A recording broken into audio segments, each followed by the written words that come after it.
Avant-dernière épreuve de l'European VFN Cup, le Luxembourg Trophy proposait 2 courses de 3 heures en ce dernier week-end de septembre.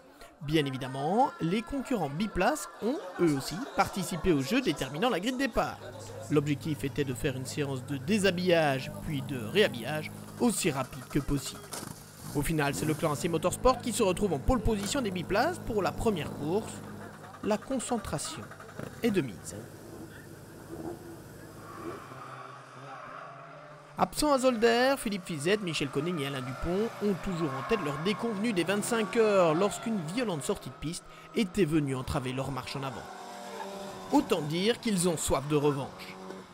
À Colmar-Berg, l'habituel duel entre cette équipe, CBRS Bayassé, et la formation Trendy Foods Monster de Francis Plunus et Éric Jardon reprend de plus belle.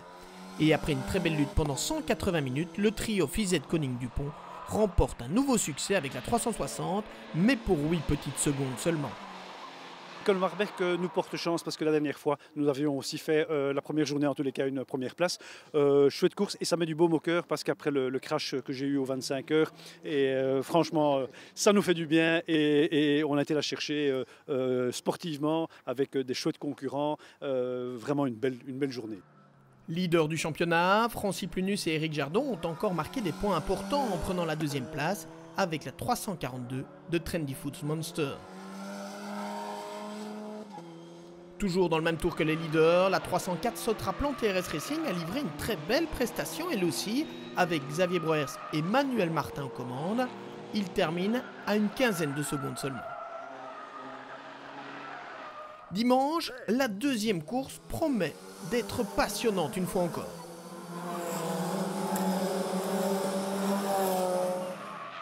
Quatrième samedi, Yves de Bursac, Maxime de Bursac et Charlie de Munter sont victimes de problèmes techniques. Le dimanche, le de Bursac Racing Team doit donc se contenter d'une 5e place qui ne répond pas tout à fait à ses ambitions.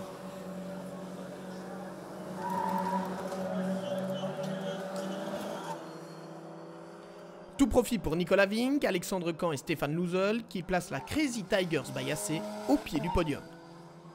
Très réguliers, Xavier Broers et Emmanuel Martin confirment leur bonne performance de la veille avec une nouvelle 3e position pour le Sotraplan TRS Racing. Pour la victoire, le duel a de nouveau été intense. Ralenti en début de course par ce petit incident, Philippe Fizette, Michel Koning et Alain Dupont ont dû cette fois s'incliner, mais pour 15 secondes seulement. La victoire est donc revenue à Éric Jardon et Francis Plunus. Les champions en titre en biplace et actuels leaders du championnat n'ont pas ménagé leur peine pour imposer la voiture de Trendy Foods Monster.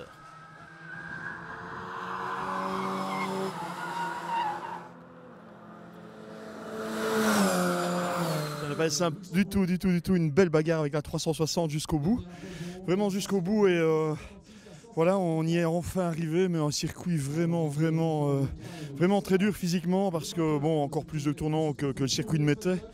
Et là, avec les triples relais que nous avons fait avec Francis, je vous assure qu'il était temps que ça s'arrête, mais voilà, c'est que du plaisir, que du bonheur. On revoit le classement des deux courses avec la victoire en course 1 de CBRS Bayassé devant Trendy Foods Monster et Sotraplan TRS Racing, 3 équipages groupés en 15 secondes. De Bursac Racing Team et Crazy Tigers Bayassé complètent le top 5.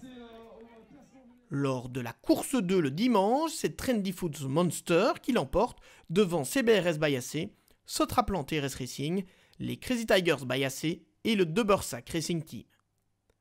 La finale du championnat aura lieu à Mettey le 29 octobre et l'équipe Trendy Foods Monster part plus que jamais favorite à sa propre succession pour coiffer une 2e couronne en biplace.